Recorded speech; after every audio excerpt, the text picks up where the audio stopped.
My sister-in-law was mid-sentence when I walked through the front door, and the words just stopped. My brother turned from the kitchen counter slowly, like a man trying to calculate something very fast. My mother was sitting at the dining table, with her hands folded in her lap the way she does when she's been crying and decided to stop. My father was standing near the window with his arms crossed, staring at the floor. Nobody said anything for what felt like a full minute. I hadn't slept in 2 days.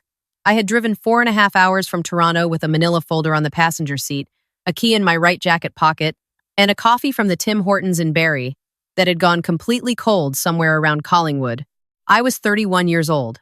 I had spent 6 years saving every dollar I could justify saving, and the cottage I was standing in, the one with my parents' names, on the welcome mat my mother had picked out from a shop in the village, had my name on the title deed. Every single page of it. My brother opened his mouth. I looked at him and shook my head once. He closed it again. That silence was the first moment in a very long time that I felt like I could breathe. But I should tell you how we got there, because the ending only makes sense if you understand the beginning. And the beginning for me started about 23 years ago in a rented semi-detached on the east side of Hamilton, Ontario, where my parents raised 2 kids on 2 incomes that were never quite enough and never once complained about it. My father spent 31 years working at a steel plant. If you're from Hamilton, you know exactly what that means. The early shifts, the overtime in the summer heat, the way the smell comes home with you, no matter how many times you shower. He never missed a day that he could help. My mother worked part-time at a grocery store for the first decade, and then full-time once my brother and I were both in school, and she used every shift she wasn't working to make sure our house ran. She packed lunches. She drove us to hockey and to piano lessons and to orthodontist appointments 40 minutes away because the one closer to us had a 2-year waiting list. She clipped coupons from the Saturday paper and organized them by category in a little accordion folder she kept in her purse. I used to be embarrassed by that folder when I was a teenager. I would give anything to tell her now that I wasn't. They were not wealthy people. They were not even comfortable people. Not really, not in the way that word gets used. What they were was careful and present and completely unwilling to let my brother or me feel the weight of what they were carrying. That was the thing about my parents. They absorbed everything quietly. The years when the overtime dried up. The year my father's back got bad enough that he needed surgery, and they burned through most of their savings because the wait time was too long, and they paid for it privately. The year my brother lost his job and moved back home at 27 with his wife and their new baby, and my parents cleared out the spare room without a word and bought a secondhand crib from a Facebook Marketplace listing and set it up themselves. My brother stayed for 14 months. My parents never asked him to contribute to utilities. When he finally got back on his feet and found a place in Guelph, my mother packed up food from the freezer for him to take. Enough for weeks. I watched all of this. I watched it and I filed it away somewhere in the part of my brain that keeps score without meaning to. And I told myself that someday, when I had the means to do something real, I would do something real. I work in software development. I got lucky with the timing, graduated into a market that needed people with my skills, landed a decent position, moved up, moved to a better company, and by the time I was 27, I was making more money than my parents had ever made combined. That sounds like a brag, and I don't mean it as one. It felt more like responsibility. I had been given something they hadn't been given, and I didn't know how to not think about that. So, I started saving. Not in a vague, someday I'll do something nice way. In a specific, deliberate, spreadsheet with a target number way. I kept my rent low by living with 2 roommates longer than was strictly comfortable. I drove the same car for 9 years. I took vacations by driving to places I could afford instead of flying to places I couldn't. I put money into a dedicated account every single paycheck, and I did not touch it, and every time I looked at the balance, I thought about my mother's accordion coupon folder and my father's back and the way they'd set up that secondhand crib without saying a word to anyone. By the time I was 30, I had enough. The idea came from something my mother said once, years ago, when she and my father had taken us up to a friend's cottage on Georgian Bay for a long weekend in August. I must have been 12. I remember the way my mother stood on the dock at the end of the first evening watching the sun go down over the water, and she turned to my father and said quietly, like she wasn't quite sure she was allowed to want it, "Wouldn't this be something? To have a place like this?" My father put his arm around her and said, "Someday." He meant it. He just never got there. I got there for them. I found the property through a real estate agent I'd been working with for about 4 months. It was a 3-bedroom waterfront cottage on a quiet bay about 40 minutes south of Owen Sound. Not flashy, not enormous, but solid and well-maintained, with a wraparound porch and a dock and a wood-burning fireplace that the listing described as the heart of the home, which sounds like marketing copy, but turned out to be completely accurate. The kitchen had been renovated about 5 years prior. The master bedroom had a window that looked directly out over the water. There were perennial gardens along the south side of the property that someone had clearly cared about for a long time. The asking price was $389,000.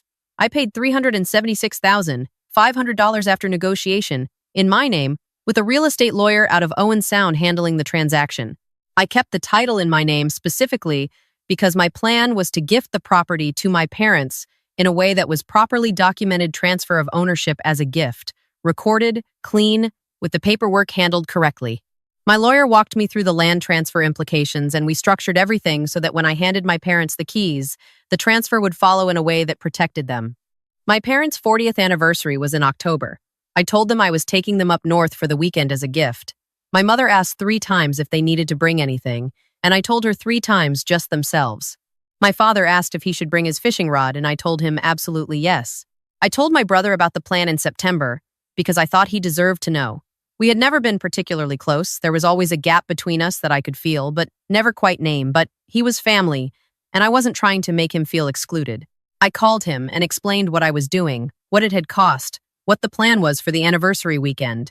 I told him I was going to do the formal ownership transfer after they'd had a chance to settle in and really feel like it was theirs. He said, "Wow, that's amazing. They're going to lose it." He sounded genuinely happy. I believed him. That was my first mistake. The weekend of the anniversary, I had arranged everything in advance. I drove up the day before to stock the fridge, put fresh flowers on the table, and leave a card on the kitchen counter with both my parents' names on the envelope. I had their favorite bottle of wine, a Pinot Gris from a Niagara winery they'd been to once for their 35th, in the refrigerator with a ribbon around the neck. I made up the bedroom with the good linens. I put my father's fishing rod in the corner of the mudroom. Then I drove back to Toronto, picked up my parents the next morning, and drove north. My mother cried before I even pulled into the driveway. She recognized the bay from the road. "Is this?" She couldn't finish. "It's yours," I said. My father was quiet for a long time after we went inside. He walked through every room slowly, touching the door frames, looking out each window. He stood on the porch and looked at the dock for a while without saying anything. When he finally turned around, his eyes were red, and he opened his mouth and closed it again. And then he just shook his head and pulled me into a hug that lasted long enough that I stopped trying to keep it together and just cried too. My mother made tea. We sat on the porch until it was dark, and then we sat inside by the fireplace, and my father opened the wine and we talked for hours. It was one of the best nights of my life. I drove back to Toronto on Sunday evening. My parents stayed. They were going to spend the week, maybe longer, my mother said, looking at my father with something in her eyes I hadn't seen in years. Possibility. I went home and slept for 10 hours. 3 weeks later, I got a phone call from my mother on a Tuesday afternoon that I almost didn't pick up because I was in the middle of a code review. Something about her voice in the voicemail made me call back immediately. She answered on the first ring. She sounded wrong. Quiet in the wrong way. "Your brother is here," she said. "Okay," I said slowly. "Is everything all right?" There was a pause. He brought some papers. I was already standing up from my desk. "What kind of papers?" Another pause, longer this time, and then my father's voice in the background saying something I couldn't quite make out. My mother said, away from the phone, "I'm asking her," and then back to me. "He says the property is going to be listed as a short-term rental. He says he's been doing the research, and he has a management company that will handle everything, and he and his wife will be the ones." She stopped. "He says it's a family investment." I drove 4.5 hours in a state of controlled fury that I am honestly a little proud of in retrospect because I don't think I broke a single traffic law. I called my lawyer from the car and told her what was happening. She reminded me of what I already knew. The property was in my name. It had not been transferred. My brother had no legal standing on that property whatsoever. None. She told me to bring the documents I had, and she offered to be available by phone. I stopped in Barrie for coffee.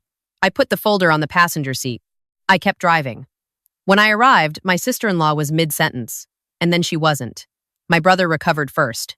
He was always quicker on his feet than he looked. "Hey," he said, with a smile that didn't reach anything above his mouth. "We were just talking about the plan." "I know," I said. "Mom told me." My mother looked at me from the table with an expression that was equal parts relief and dread. My father had uncrossed his arms and was watching my brother now. There was something in my father's face that I recognized, the same expression he used to get when something was happening that he didn't understand but sensed was wrong. The face he wore while quietly trying to figure out what the right thing to do was. My sister-in-law set down the paper she'd been holding. It looked like a printout of something, a listing template, I realized later. She'd already drafted a listing description. "We've been doing a lot of research," she said, with the tone of someone who has decided the best defense is confidence. "Short-term rentals in this area can bring in $4,000 to $6,000 a month in peak season. That's real income. We can manage the whole thing." "This isn't a rental property," I said. "It could be both," my brother said. "Your parents don't need to be here all the time. The off-season is basically wasted right now. We could." "Whose name is on the title?" He paused. "Whose name is on the title of this property?" I asked again. My brother's jaw moved slightly. "Right now, yours. But you said you were going to—" "I said I was going to transfer ownership to Mom and Dad." I opened the folder on the counter between us, which I have not done yet. "Which means this property currently belongs to me, which means there is no rental plan, no management company, and no listing, because you don't have the authority to make any of those decisions. And neither do my parents right now, until the transfer is complete." "That's a technicality," he said. "It's a legal reality," I said, "which is a different thing." My sister-in-law looked at my brother. Something passed between them that I couldn't fully read but understood the shape of. "We put work into this," she said. A different tone now, softer and more aggrieved. "We spent time researching, we reached out to management companies, we were trying to help. You can't just drive up here and—" "Help who?" I asked. I said it genuinely. "Who asked for your help?" Nobody answered. My mother made a small sound at the table. I looked over at her and she was pressing her fingers against her lips. Here is something I understood about my brother in that moment that I don't think I had fully understood before. He hadn't done this out of malice. Or not only out of malice. He had done it because, on some level, he had always believed that anything the family had was also something he had access to. Not because he was greedy, exactly, but because no one had ever clearly established otherwise. My parents had never been able to tell him no. Every time he had needed something, money, space, support, patience, it had appeared. And somewhere along the way, he had started to experience generosity as entitlement, the way you stop being grateful for oxygen after a while because it's just always there. The rental plan wasn't entirely about money, I realized. It was about control. If he was managing the property, he had a claim to it, a reason to be here, a role that couldn't be taken away. I looked at my brother for a moment. He looked back at me. "I'm not angry with you," I said, and I meant it. "But I need you to understand something very clearly. This cottage is not an investment property. It's not a family vacation home that gets divided up and scheduled and monetized. I bought it so that Mom and Dad have a place that is completely and entirely theirs, that they don't have to share, that they don't have to negotiate, that nobody gets to walk into and start making plans without their permission. We're family," he said quietly now. "Yes," I said, "which is why I'm telling you directly, instead of having my lawyer make a phone call. Take the listing draft. Take the management company information. Go home." He looked at our parents. My mother was looking at her hands. My father met his eyes for a moment, then looked away not dismissively, but with the particular sadness of a man who knows something has been confirmed that he had hoped wouldn't be. My brother picked up the papers from the counter. His wife picked up her bag. There was a moment at the door where I thought he might say something, an apology, or another argument, or something in between, but he didn't. The door closed behind them with a click that sounded very final in the quiet of the room. My mother exhaled. My father sat down on the couch and put his face in his hands for a moment, not crying, just thinking. And then he looked up and said, "I'm sorry you had to come all this way." "Dad," I said. "Stop." He shook his head. "He shouldn't have. We didn't invite him. I want you to know that. He just showed up. He said he was here to help." "I know," I said. "We didn't know what he was planning. The papers, he only brought those out this morning. We didn't know." "I know," I said again. I crossed the room and sat next to him on the couch. "This is not your fault." My mother came and sat on the other side of him. The three of us sat there for a minute without saying anything, and outside the window, the bay was flat and gray-blue in the late afternoon light, and the dock sat quiet over the water. I stayed 3 days. Not because it was necessary. Legally, I had already gotten what needed to be gotten done. I called a locksmith the following morning and had the locks changed, and I messaged my lawyer to begin the formal transfer paperwork with a specific clause establishing the property as my parents' personal residence, not a family property, with clear documentation of the intent of the gift. My lawyer is very good, the kind of good that closes doors you didn't know needed closing. I stayed because I wanted to sit on the porch with my father in the mornings while he drank his coffee and watched the water, because I wanted to help my mother figure out where she wanted to put the small things she'd brought from Hamilton, the framed photos, the little wooden bowl she kept by the front door at home. the plant she'd been keeping alive on a windowsill for 15 years, that had made the trip wrapped in a towel in the back of her car. I wanted to see her open and close the kitchen drawers the way she does when she's deciding where things should go, that quiet, methodical process of making a space hers. On the second evening, my father caught 2 smallmouth bass from the dock just before sunset. My mother made a face at the smell and then laughed at herself for making the face. We ate dinner late and watched the news, and my mother fell asleep on the couch with her book open on her chest, which she does at home too. Except at home, it happens in the same living room she has sat in for 22 years. Here, it happens somewhere new. Somewhere that was entirely hers. That night, I slept in the smaller of the 2 guest bedrooms on a mattress that still had the tag on it because I had bought it new. I lay there listening to the quiet, which is a different kind of quiet than you get in the city. No traffic, no building sounds, just the occasional sound of water and the very distant sound of something in the trees. I thought about my brother. I didn't hate him. I want to be clear about that, because hating him would be simpler, and it genuinely wasn't what I felt. What I felt was something more complicated, a kind of grief, almost for a version of our family that had never quite existed but that I had kept believing in longer than the evidence justified. I had called him in September because I wanted to include him. I had imagined us arriving together, presenting this to our parents together, being a family that did something right together for once. He had looked at something I built with 6 years of my life and thought about what he could take from it. I don't think he woke up that morning deciding to be that person. I think he had just always been that person, and I had always looked away from it, and now I wasn't. Before I drove back to Toronto on the 3rd morning, I sat at the kitchen table with my mother over tea. My father had gone out to the dock. Through the window, we could see him standing at the end of it with his hands in his pockets, looking out at the water. My mother wrapped both her hands around her mug and said, "I keep thinking I'm going to have to go home." "This is home," I said. She smiled. It was the particular smile of someone receiving something they had stopped letting themselves want. "I didn't know how to raise him differently," she said after a moment. I knew she meant my brother. I always thought if I could just give him enough, he would feel secure. And the more I gave, the more he needed, and I kept thinking it was something I hadn't done right. "It's not something you did wrong," I said. "I know that now," she said. "Or I'm learning to." She looked down at her tea. "I'm sorry it cost you what it cost you." "Mom," I said. "I mean the money, yes, but also the other thing, the realizing." I thought about that for a moment. "It didn't cost me anything I wasn't ready to spend," I said. She nodded slowly. We sat there until my father came back in from the dock with 2 coffees in travel mugs that he'd apparently made while we were talking, which meant he had been listening at the window at some point and had decided that what we needed was coffee rather than an interruption. He set one in front of my mother and one in front of me and said, simply, "You turned out good."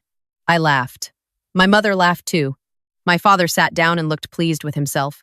I drove back that afternoon with the windows down because it was unseasonably warm for October in Ontario, that brief last warmth before the cold really comes to stay. I thought about the drive north 6 years ago, when the number in my savings account had first crossed a threshold that made me think, maybe. I thought about all the small decisions between then and now, the years of roommates, the old car, the trips I didn't take. I don't have any regrets about any of it. That's the part people sometimes find hard to believe, but it's true. You can spend money on a lot of things and feel nothing afterward. This was not that. I got a text from my brother about 2 weeks later. It was short.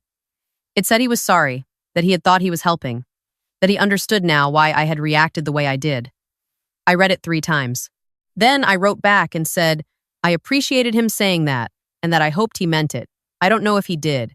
I'm not sure that's actually the part that matters. What matters is that my mother called me the following Saturday morning and told me my father had gotten up at sunrise and gone fishing and come back with a pike large enough that they'd had to look up what to do with it. She sounded like herself, fully, in a way I hadn't heard in years, no undertone of tired, no weight under the words. Just my mother's voice on a Saturday morning, telling me about a fish. What matters is that the property transfer completed the first week of November. My lawyer filed everything correctly. My parents' names are on the title now, both of them, with documentation that is clean and thorough and built to hold. I kept a copy of everything in a file on my laptop labeled simply with the date. I look at it sometimes. Not often, just when I need to remember that some things, once done correctly, are done. The cottage is theirs, the dock is theirs. The perennial gardens along the south wall that someone loved for years before them are theirs to love now too. The fireplace that is the heart of the home is theirs to light when the temperature drops, which in Georgian Bay country happens fast and stays a long time, and is, according to my mother, just exactly as beautiful as she always imagined it would be. I am not their emergency fund. I am not their mediator. I am not the person who holds the family together by absorbing whatever it costs to hold the family together. Those are things I used to think were the same as love, and they are not. What I am is their daughter, and a boundary is not a wall. It's just the place where you've decided what's yours begins.